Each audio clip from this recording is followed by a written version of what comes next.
A queue is a list of items that you want to be processed by robots. Queue items are capable of storing multiple types of data, customer information, cash flow details, and many more. It helps us to distribute the workload between the robots by allowing us to divide the work items among the available robots. Back to the orchestrator, we can see under the automations section there is a tab called queues.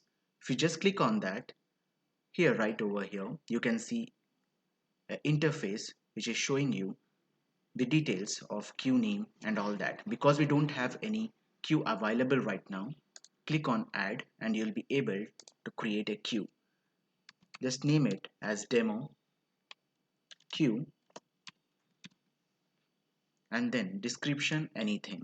If you want to create unique references for them, you can click on yes, else you can click on no. If you want to retry it from the orchestrator, you can define the number over here, else you can just click as no because we'll be handling it from the workflow itself. And this is a new feature that has come over in orchestrator where you can define the SLA, service level agreement.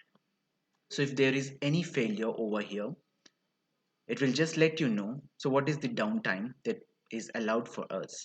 You can select the process that you want and then you can proceed. And there is the schema definition where you can specify the JSON schema for the input and for the output data. Once that is done, we have given the name of it and we have defined the other parameters. Click on save. Once that is done, you can see here we have our available queue, and if I just go over here and click on view transactions, there are 0 transactions over here. To add the transactions to it, we should go back to the studio, and from there using the UiPath activities we'll be able to add the transactions to this particular thing. Back to the studio, if I just go back to the activities panel and search for queue, I can see there are a lot of activities available to us to deal with queues. For now, to keep it simple, we will use add queue item right here to add the queues item to the that particular queue. Here, there are a lot of properties available to it. You can define the deadline before which this particular added queue item should be executed. You can also provide the information that should be contained in that particular queue item. You can define of till what time you want to postpone it. You can define the priority of it and the queue to which we should add it and all that. Right now, here, item information, these are the fields that you'll be passing to the queue. So just define it as name. So name is of int type, is string data type, and here I'm defining Sharad. Once that is done, let me give another thing called place, and here let me define India. Once that is done, so this is the information that we are trying to tell the UiPath that please push the data into the queue. But to which queue are we supposed to push it? If I just go back here, this is the queue name, copy it, come back to here, and right here in double quotes, just paste it. So right now, if I just execute this, it should execute that particular activity and should be able to add data to the queue that we have with us.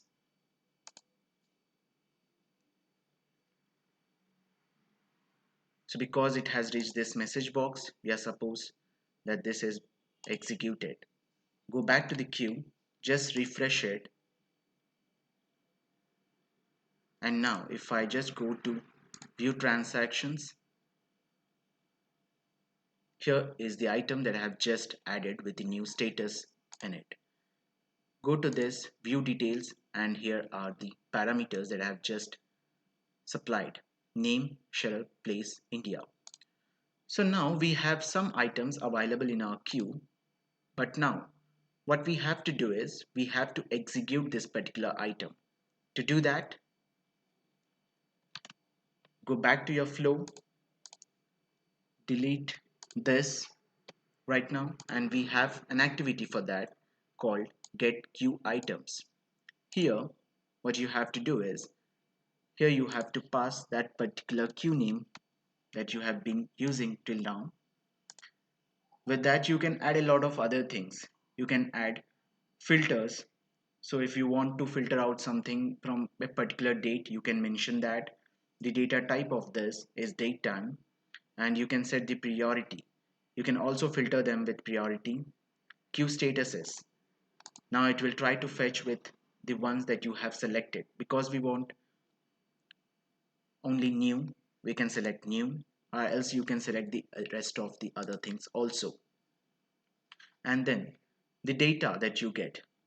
And right here, as you can see, you can also skip the first few or the top few. Okay, so fine. Here you have to create a variable that will be able to actually store the queue items. Just call it queue list. Once that is done, so to be able to see the items of it, you will try to make the use of for each over here.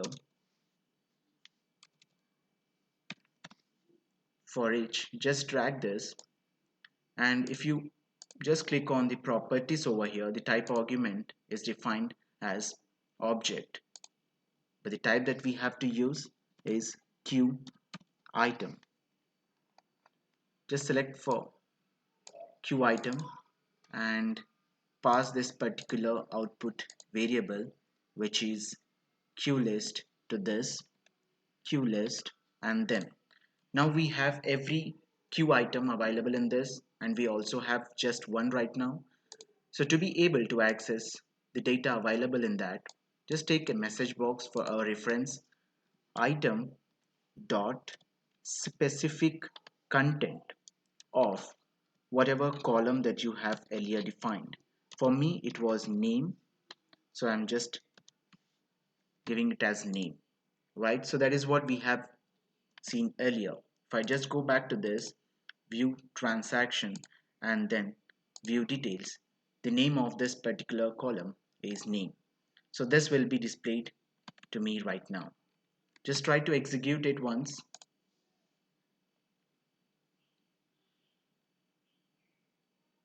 So it has fetched the item from here. If I just go back and see, this is new right now. If I just see, it's new still, right? If I just click on OK,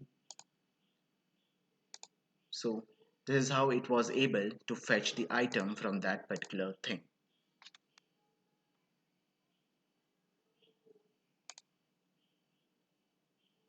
So as you can see, the remaining items, because we didn't change that particular thing to in progress. To do that, you can go back to your particular thing right here and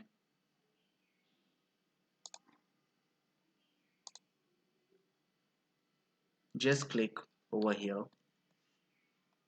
to items and then get transaction data. Get transaction data, instead of this, what it will do is take this, both of these items, and get them out. And now just cancel this, and now what I will try to do is get transaction items. Here just mention the queue name, which is demo dot, so it was dem go back to it, it was demo queue right here. And here what we can do is, here I'm just trying to capture that particular thing, say item, and then now if I just execute this, you can see I was able to fetch that, But now there's a slight difference between what we have done earlier and right now has happened. If I just click on this, it's in progress. So these are two different type of activities which will allow you to fetch the elements, the items from the queue. And depending on the status, that particular thing, you can try to change that status of that particular item using this.